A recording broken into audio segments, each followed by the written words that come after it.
Tu pueblo dice gracias, Señor. Tu pueblo dice gracias, porque grandes cosas ha hecho Dios por su pueblo. Tu pueblo dice gracias, tu pueblo dice gracias, porque grandes cosas ha hecho Dios por su pueblo. Amén. Muy bien, hermanos, yo quiero compartir con ustedes en esta mañana. Yo sé que la iglesia está durante todo este mes trabajando la integridad, y creo que es un tema extremadamente importante, sobre todo en estos días, en los días que vivimos. Y yo he querido titular este sermón La actitud del cristiano ante un mundo caído. ¿Cuál debe ser la actitud del cristiano ante un mundo caído? Nosotros sabemos que nuestro mundo está convulso. Las noticias que escuchamos por todos lados son alarmantes. Hace poco, durante mucho tiempo, ha estado sufriendo Francia de ataques terroristas, ¿verdad? Extremistas religiosos que van y ponen una bomba y todo explota y se complican las cosas. Recientemente en Inglaterra, unos fanáticos religiosos también en un estadio, en un concierto de una artista, explota una bomba y hay muertos, hay heridos. Por donde quiera escuchamos noticias alarmantes que nos crean pavor, que nos asustan a veces. En todas las áreas, en el área política, nosotros empezamos a ver, por ejemplo, en países muy cercanos al nuestro, que conocemos muy bien, como Brasil, la presidenta Dilma Rousseff es destituida de su cargo, cosas poco común que ocurrían, que no ocurrían tan fácilmente, es destituida por rumores de corrupción. El mismo expresidente Lula da Silva está dispuesto a ser encarcelado también por corrupción. Cosas que nosotros no escuchábamos. Nuestro país no está exento de esto. Corrupción, rumores de corrupción, presos poco comunes en nuestro medio también. Los famosos tutumpotes empezaron a caer, ¿verdad? ¿Pero por qué? Por corrupción. Se demuestra que hubo malversación de los fondos públicos y todo eso nos causa a nosotros mucha tristeza y dolor. Ver cómo se mueve Venezuela, un país donde había tanta estabilidad, ahora la gente está en la calle, los ciudadanos muriendo. Tristemente la situación se va agravando cada vez más. En nuestro país los atracos. Qué difícil es salir a la calle. Antes uno salía con tanta libertad. Ahora, para que ustedes puedan tener una idea, nosotros estamos caminando, Rafael y yo, estamos tratando de bajar un poquito la panza, cosas de la vida, ¿verdad? Él se le ha hecho más difícil que a mí, ustedes saben. Pero mientras estamos caminando, cosa que no ocurría antes. Nosotros estuvimos en Bonao esta semana, estos primeros días de la semana, y mientras estábamos en Bonao, caminábamos en la ciudad, no conocemos muy bien la ciudad, y mientras caminábamos a veces venía un motorista detrás y nosotros como que nos poníamos, bueno, y Rafael, cuidado que nos tenemos que cuidar. Pero eso no ocurría antes. No teníamos ese temor, no teníamos esa incertidumbre. Nosotros estamos asustados de lo que nos puede pasar. Cualquier persona en un motor viene, nos atraca y hasta le cega la vida a cualquiera. Son jóvenes muy inmaduros que no piensan en lo que van a hacer y disparan a mansalva, disparan sin pensarlo. Es algo que nos aterra. Vivimos definitivamente en un mundo caído y algunos podrán pensar de qué manera podemos solucionar esto. No habrá gobernantes que puedan ponerle atención a esta situación. Lo primero que nosotros debemos entender es que nosotros vivimos en un mundo caído. en un mundo de pecado. El hombre se apartó de Dios. Y desde que el hombre se apartó de Dios, el mundo nunca ha andado bien. Aunque usted esté escuchando estas noticias ahora, yo podría irme inclusive a los inicios y usted podría poner en titular estas noticias que usted ve a diario, pero que ocurrieron hace miles y miles de años. Génesis 4, versículo 8, y dijo Caín a su hermano Abel, salgamos al campo, y aconteció que estando ellos en el campo, Caín se levantó contra su hermano Abel y lo mató. Un hermano mata a otro. ¿Eso ocurre hoy? Sí ocurre hoy, ocurría al principio también.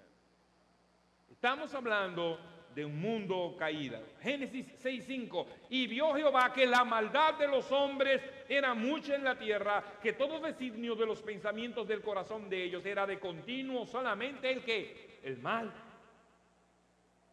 Génesis 11:4, y dijeron, vamos, edifiquémonos una ciudad y una torre cuya cúspide llega al cielo, y hagámonos un nombre por si fuéramos esparcidos sobre la faz de la tierra.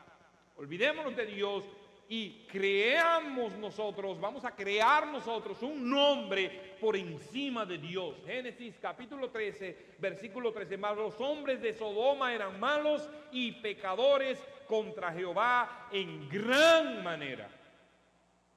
Nosotros nos asombramos de que la agenda homosexual está en nuestros días tan latente. Al principio la homosexualidad estaba latente. Es la condición de pecado del ser humano. Estamos viviendo ¿dónde? En un mundo ¿cómo? Caído. El hombre se ha separado de Dios. Y miren lo que ocurre al mismo tiempo. Dice la palabra, Juan 1:11, a los suyos vino y los suyos no lo recibieron. Romanos 3:23, por cuanto todos pecaron, están como destituidos de la gloria de Dios. Y nosotros conociendo esa condición de pecado del ser humano, y nosotros conociendo esa realidad de que vivimos en un mundo caído, ¿cómo debe ser la actitud de aquel creyente que ha sido rescatado de esa condición pecaminosa? ¿Cómo debe ser la actitud que ya no vive en el pecado? Porque un creyente que ha sido lavado por la sangre de Cristo se aleja del pecado. El apóstol Juan dice que el que practica el pecado no es de Dios. ¿Usted sabe de quién es? Del diablo. Simple y llanamente, no anda con rodeos. Él no está diciendo, miren, si ustedes pecan, eso es malo. No, él dice, si usted permanece en el pecado, si usted practica el pecado, usted es del diablo, usted no pertenece a Dios. Un creyente que ha sido renovado, Efesios capítulo 2, versículo 1 dice que nosotros estábamos muertos en nuestros delitos y pecados, pero Dios nos ha despertado a una nueva vida. Lo que yo estoy predicando y a quien yo les estoy predicando son a personas que han sido resucitados a una nueva vida, son nueva criatura. A esa persona es que le estoy diciendo de qué manera debe ser la actitud de esos que son nuevos en Cristo, de esos que son nueva criatura, de esos que dijeron, ya no vivo yo, sino que Cristo vive en mí, de esos que dijeron, yo soy nueva criatura, por lo tanto, lo que era antes ya no es. Lo que pasó, mi vieja vida, todo lo que era pecaminoso, yo lo he dejado atrás para hacer una vida nueva. A esas personas que yo le estoy predicando. A esos que dicen que son evangélicos y que alardean, porque está de moda eso, decir que es cristiano, que es evangélico. Está de moda. Pero ¿cuál es la realidad entre eso que decimos y eso que hacemos? Eso tiene que ver mucho con la integridad. Entre lo que decimos y hacemos. Y hay un hilo muy fino en eso, entre lo que decimos y hacemos. De esas personas, a esas personas que yo quiero hablarles. A los que dicen ser cristianos, a los que tienen un título y que a veces hasta se lo ponen en la frente o en una camiseta. Hay personas que les encanta andar con una camiseta que hable con un mensaje cristiano, delante y detrás, y una gorra además. Soy evangélico de vestimenta. Pero la realidad, nuestras acciones, el apóstol Pablo, escribiendo a Timoteo, a su hijo en la fe, le exhorta de la siguiente manera: exhorto ante todo, dice los versículos 1 al 3, a que se hagan rogativas, oraciones, peticiones y acciones de gracias por todos los hombres, por los reyes y por todos los que están en eminencia, para que vivamos quieta y reposadamente en toda piedad y honestidad, porque esto es bueno y agradable delante de Dios, nuestro Salvador.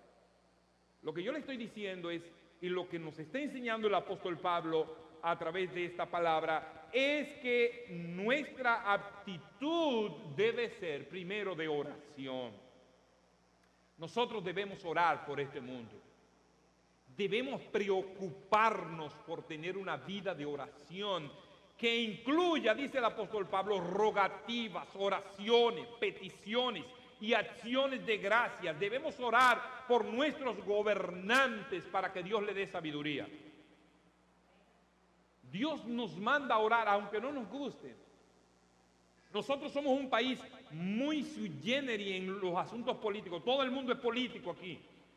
Todos los dominicanos son políticos, saben de política. Usted encuentra cualquier esquina y la gente está hablando de política. Decía alguien que nosotros somos expertos en política y en pelótica, porque hablamos de política y de pelota donde quiera. Y hay analistas políticos excepcionales en cualquier lugar, sin haber estudiado a veces. Nunca fueron ni siquiera, llegaron a un sexto curso, pero son expertos analistas políticos. Pero lo que el apóstol Pablo nos dice es que debemos orar, rogar por esos gobernantes, nos gusten o no, para que Dios le pueda dar sabiduría, de alguna manera en su gracia común pueda iluminar sus corazones y ellos puedan actuar rectamente. Yo no sé si ustedes recuerdan cuando el alcalde de Santo Domingo Este fue asesinado. Ustedes recuerdan, Juancito Sport, eso fue un caso muy sonado. El presidente de nuestro país dijo, habló a la nación, inclusive dijo, debemos acercarnos a Dios. Y uno dice, wow, si fuera verdad sus palabras, si realmente se acercara a Dios y su mente fuera iluminada para actuar rectamente, pero nosotros no debemos dejar de orar por Él. Nosotros debemos interceder para que Dios pueda guiar a estos hombres y mujeres que guían los destinos de nuestra nación, que guían los destinos de nuestro mundo. Esa debe ser la actitud de un creyente. Oremos por la sensibilidad de estos gobernantes. ¿Para qué? Dice el apóstol Pablo, para que podamos vivir quieta y reposadamente. Y eso no es lo que está ocurriendo en nuestro país.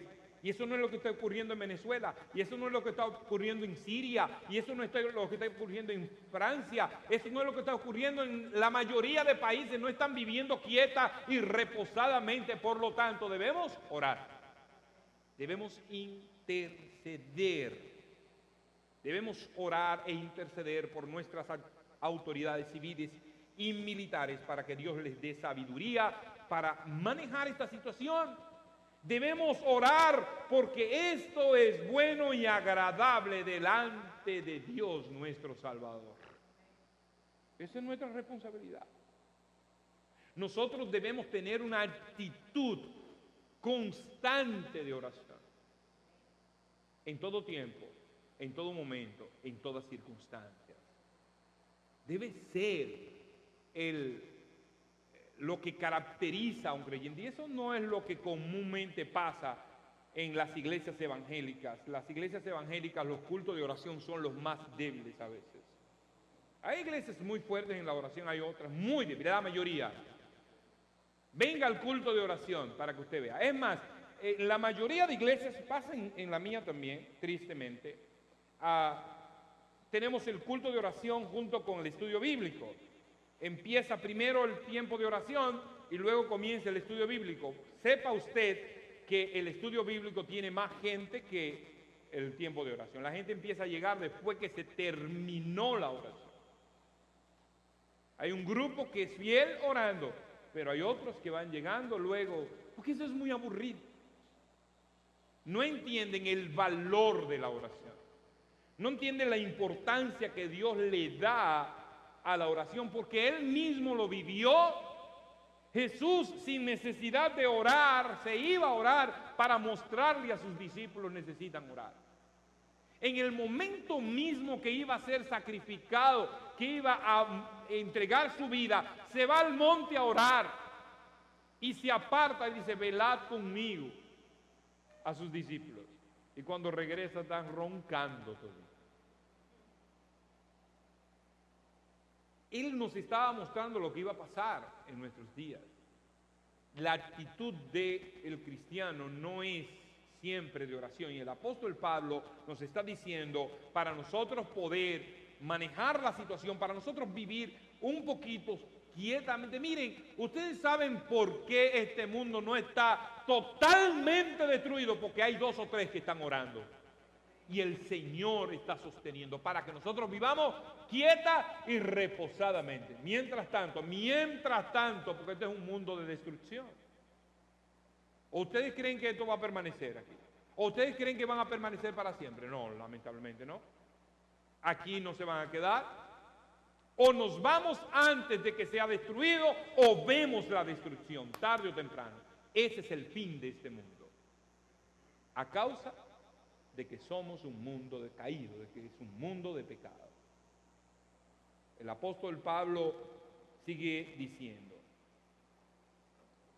el cual quiere que todos los hombres sean salvos y vengan al conocimiento de la verdad, porque hay un solo Dios y un solo mediador entre Dios y los hombres, Jesucristo hombre, el cual se dio a sí mismo en rescate por todos, de lo cual se dio testimonio a su debido tiempo. Para esto yo fui constituido predicador y apóstol. Digo verdad en Cristo, no miento, y maestro de los gentiles en fe y verdad.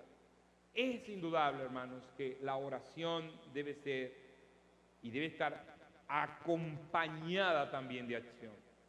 Nosotros oramos, nos mantenemos en oración constantemente por las necesidades, pero una segunda cosa que debemos hacer por este mundo caído es proclamar el Evangelio. Debemos nosotros proclamar el Evangelio a aquellos que se pierden. La palabra dice que nosotros somos luz y sal de este mundo. Nosotros vivimos en un mundo de tinieblas, en un mundo de maldad, y nosotros somos la luz que resplandece. No se pone una luz debajo del almud, debajo de la caja, se pone encima para que alumbre, para que la gente pueda ver. Y nosotros somos los llamados a llevar esa luz. Esa luz que vino al mundo, nosotros debemos proclamarla. ¿Quién es esa luz? Cristo. No es otro, sino Cristo.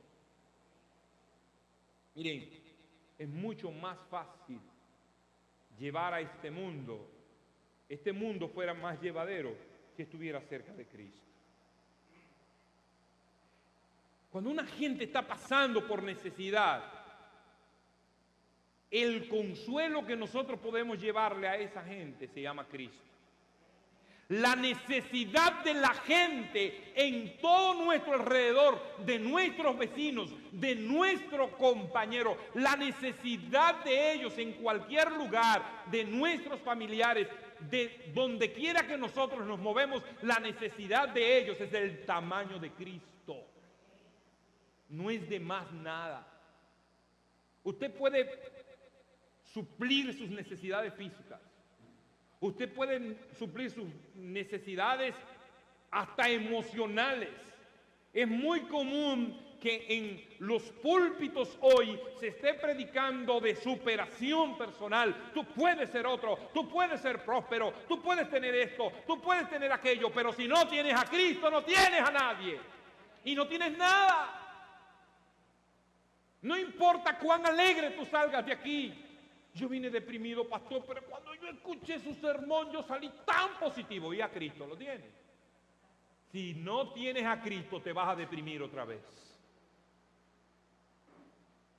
Cuando tienes a Cristo, no importa las circunstancias en que tú vivas. El apóstol Pablo dice, yo he aprendido a vivir cualquiera sea mi circunstancia. Sé vivir en abundancia como en escasez. Tenga ropa o desnudez, esté enfermo, esté sano, todo lo puedo en Cristo que me fortalece. Eso es lo que dice la palabra. ¿Cuál debe ser la actitud del creyente? Orar. ¿Cuál debe ser la actitud del creyente? Llevar el evangelio. Compartir el mensaje de gracia.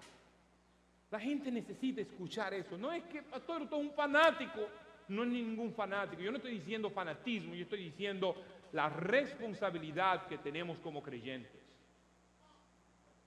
¿Saben lo que le dijo Jesús a sus discípulos cuando ascendía a los cielos? Ustedes lo conocen muy bien. Por tanto, id y haced discípulos. ¿Dónde? Al lado tuyo nada más. No, a todas las naciones. Predicándoles, enseñando que guarden todas estas cosas. Y aquí yo estaré con ustedes todos los días hasta que este mundo caído se destruya. Eso fue lo que Jesús dijo. Nosotros vivimos en un mundo caído, en un mundo de maldad, y nosotros debemos tener mucho cuidado cómo actuamos. Esos momentos a nuestro alrededor que vive la sociedad, debemos tener cuidado cómo nosotros reaccionamos inclusive. La gente necesita a Cristo, la gente no necesita que nosotros asucemos más los ataques. Por eso decíamos, debemos orar por el gobierno. Y no es que no protestemos, no es que no alcemos la voz, pero es la manera como la alzamos. Es la manera como nosotros, no es que estemos en contra de la Marcha Verde, por ejemplo. La Marcha Verde es interesante, es un desahogo del pueblo ante la impotencia. Y nosotros de alguna manera debemos participar, no nos podemos quedar callados ante las injusticias, porque eso caracteriza a un hijo de Dios. Dice el apóstol Juan en su primera carta que si nosotros no actuamos en justicia, tampoco pertenecemos a Dios. ¿Usted sabe qué caracteriza a un creyente? Andar en justicia y actuar en amor también. Debemos tener mucho cuidado cómo actuamos. En justicia y en amor. El que aborrece a su hermano no es de Dios. No pertenece a Dios. Entonces, hermanos, fíjense qué interesante. El apóstol Pablo nos está exhortando en el día de hoy. Primero, que oremos, que intercedamos por este mundo caído. ¿Cuál debe ser la actitud de oración? ¿Cuál debe ser la actitud? Compartir el evangelio. Dice, pastor, ¿y la integridad? ¿No es de eso que están predicando esta semana? Le tengo bajo la manga ahí el último puntito, ¿verdad? Ya hemos orado, ya hemos llevado el mensaje. ¿Qué más podemos hacer? En este mundo caído, en este mundo de maldad, ¿qué podemos hacer? Dice el apóstol Pablo. Quiero pues que los hombres no se olviden de la oración. Dice, oren en todo lugar, levantando manos como santas, sin ira ni contienda, asimismo que las mujeres se atavíen de ropa decorosa, con pudor y modestia, no con peinados tentosos, ni oro, ni perlas, ni vestidos costosos, sino con buenas obras, como corresponde a mujeres que profesan piedad. Oramos, predicamos la palabra, pero esto, hermanos, debe estar acompañado de integridad, de buen testimonio. Si nosotros no unimos esto al buen testimonio, nosotros podemos hablar de gañotarnos, como dicen por ahí hablando a la gente. Nosotros podemos orar mucho, pelarnos las rodillas. Usted puede ir de rodillas hasta el Santo Cerro, hasta Higüey, Chimalejo. Hay gente que hace eso, ¿verdad? Usted puede ir de rodillas. Usted puede hablarle a la gente de Cristo, pero si eso no está acompañado de integridad, de buen testimonio, usted derrumba todo. Hasta el refrán, el dicho famoso dice que un hecho vale más que 1000 palabras. Una acción vale más que 1000 palabras. ¿Cómo actúas? Miren, los hombres, el apóstol Pablo comienza con los hombres y dice, y los hombres evangélicos a veces son tan violentos como los de afuera. A veces no son violentos físicamente, pero son violentos verbalmente, emocionalmente. Hay parejas que la pasan fea con sus hombres porque no han entendido la responsabilidad de levantar manos santas en integridad, sin ira ni contienda, lo que el apóstol Pablo nos manda a nosotros. Un creyente que quiere dar buen testimonio, un creyente que quiere tener una actitud correcta ante un mundo caído, es un hombre que hace la voluntad de Dios agradable y perfecta. ¿Cómo nos relacionamos? ¿Cómo actuamos? ¿Cómo la gente nos ve? ¿Cómo la gente nos valora? A los jóvenes hoy, ¿cómo la gente común los valora? Los jóvenes varones de hoy. ¿Tú eres uno más del montón? ¿Tú eres uno que te comporta como los demás? ¿Tú escuchas la misma música que escuchan todos? ¿Tú ves lo mismo que ve los... Estoy hablando de los jóvenes ahora. Te dijo hombre, pastor, te lo dijo joven. Sí, jóvenes, tengan cuidado lo que ven, tengan cuidado lo que escuchan, tengan cuidado dónde van, porque la gente nos está viendo más de lo que usted se imagina. Y nosotros somos la luz, no somos la oscuridad. Debe haber una congruencia con lo que escuchamos, con lo que vemos, dónde vamos, cómo hablamos. Nosotros, hombres, debemos ser la diferencia en este mundo caído. La gente tiene que ver que nosotros somos diferentes, porque entonces, ¿de qué vale decir que somos cristianos? Las mujeres no se quedan atrás. Reflejen a Cristo en su accionar. Ya viene usted, pastor, a hablar de pantalones. No, yo no estoy hablando de pantalones. Es más que pantalones, porque a veces usted no se pone un pantalón, pero se pone otras cosas que son más insinuantes. La actitud a veces es más insinuante que cualquier ropa. La manera como te reaccionas ante tu esposo también, la manera que te quieres imponer ante el propósito de Dios contra el varón. El buen testimonio, cómo la gente lo ve, cómo te sometes en amor a tu amado y cómo el amado actúa de acuerdo al propósito de Dios en amor, en respeto, en cuidado. Eso se llama integridad, eso se llama buen testimonio y eso es lo que Dios quiere para una iglesia, es más que palabras. Nos encanta decir que somos evangélicos. Nos encanta venir aquí y escuchar que los muchachos se preparan muy bien y cantan muy bien y adoramos y nos encanta cómo predica el pastor y salimos tan contentos, pero nuestra vida de ahí para allá es otra y no puede ser.